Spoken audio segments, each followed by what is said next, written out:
Let's get started and learn how to convert percentages to decimals. And if we have time, maybe we'll also learn how to convert decimals into percentages. So let's get started with what I think is a problem you probably already know how to do.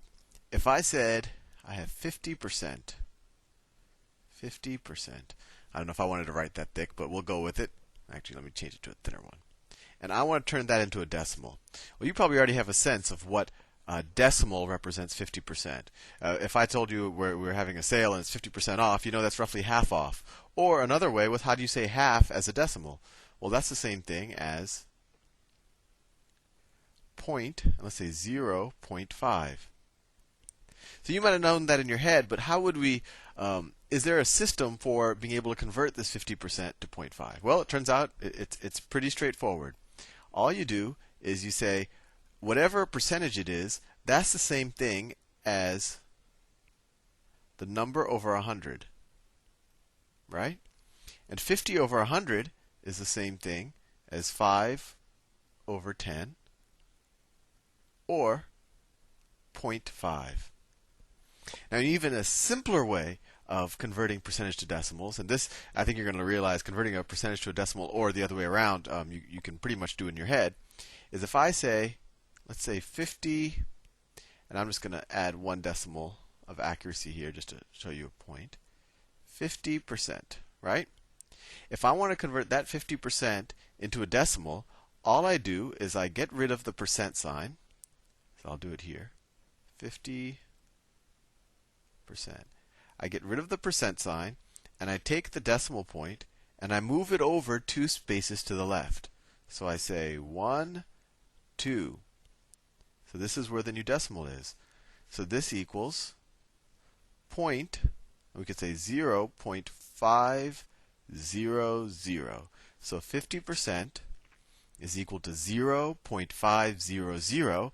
And of course, these last two zeros really don't mean anything for our purposes.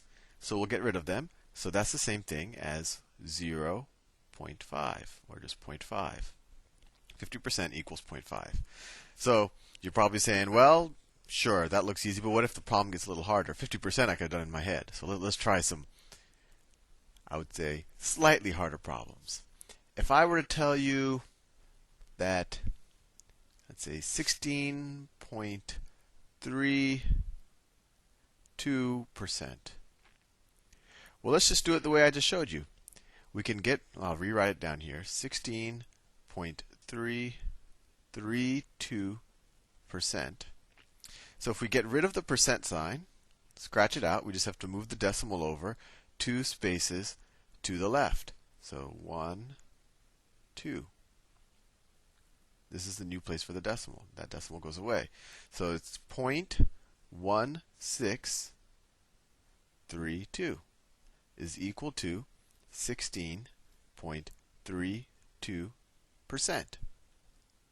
I think you might be getting the idea now. Let me do another one in green. Let's say I had, and this one actually confuses a lot of people. Let's say I had 0.25%.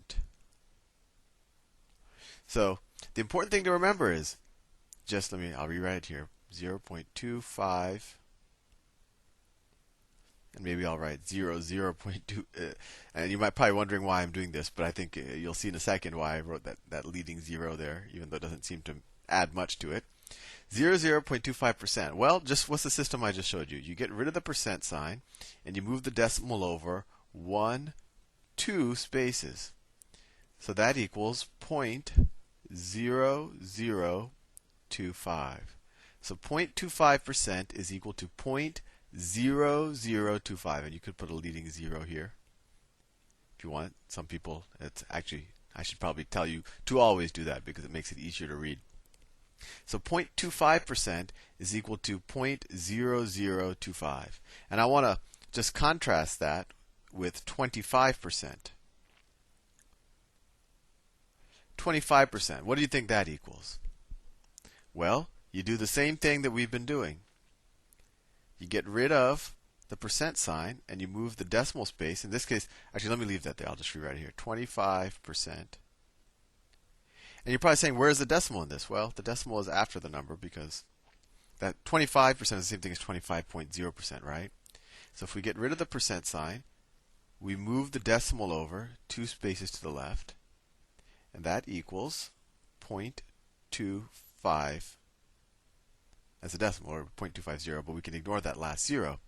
So 25% equals 0.25, while 0.25% is equal to 0.0025. And I want you to maybe sit and think about how small of a number 0.25% is. Let's do a couple more, and maybe we'll convert going the other direction. If I were to say, let's say I have the decimal 0.01, and I wanted to convert that to a percent.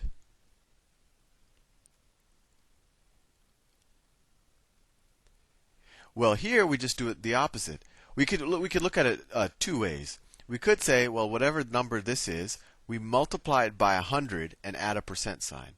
So if you say 0.01 times 100, and then we'll add a percent sign. So 0.01 times 100, well, that's just 1, right? You could do the math. And you add the percent sign, that equals 1%. Or an even easier way, when we go from a percent to a decimal, we move the decimal place over 2 to the left. So when we go from a decimal to a percent, we'll do the opposite. We move the decimal 2 to the right. So if we do that, let me just rewrite it, 0.01. If we just go 1, 2, the new decimal place is here. So, I mean, I could just, if I get rid of that decimal, that's 0.1 decimal 0.0 whatever. This, obviously, this leading 0 means nothing, so that's the same thing as 1.00, which is the same thing as 1. And does it make sense that moving the decimal space 2 to the right, that's really just the same thing as multiplying it by 100, right? If I multiply by something by 10, it's like moving the decimal space 1 to the right. If I divide something by 10, it's like moving the decimal space 1 to the left. Let's do a couple more while I have time. I think I have 3 more minutes. Let's say I had 1.25, and I wanted to convert 1.25. I want to convert that to a percent. Well, the easiest way is just to take, I'll rewrite it here, 1.25, take the decimal point, and move it 2 to the right. It's here. So that equals, and then I'll add a percent. So that equals 125%. And if you think about it the way people talk about percent, it makes sense. If I told you that I'm going to pay 1.25 times the price of something, that makes sense that that's also, I'm going to pay 125% of the price. Or if it doesn't make sense, hopefully if you do these problems enough, it will start to make sense. Let's do a couple of more. And you can go back and pause this if you think I'm going too fast, which I might be doing. Let me do, if I were to say, let me think. If I were to say 0.003, and I want to write this as a percent. Well, once again, we can move the decimal space 2 to the right. So 1, 2. And that's analogous to multiplying it by 100. So if we multiply the decimal 2 to the right, we get 0.0 decimal point 3, and then we add the percent. These don't, at least this first leading 0 doesn't mean anything, so that's the same thing as 0.3%.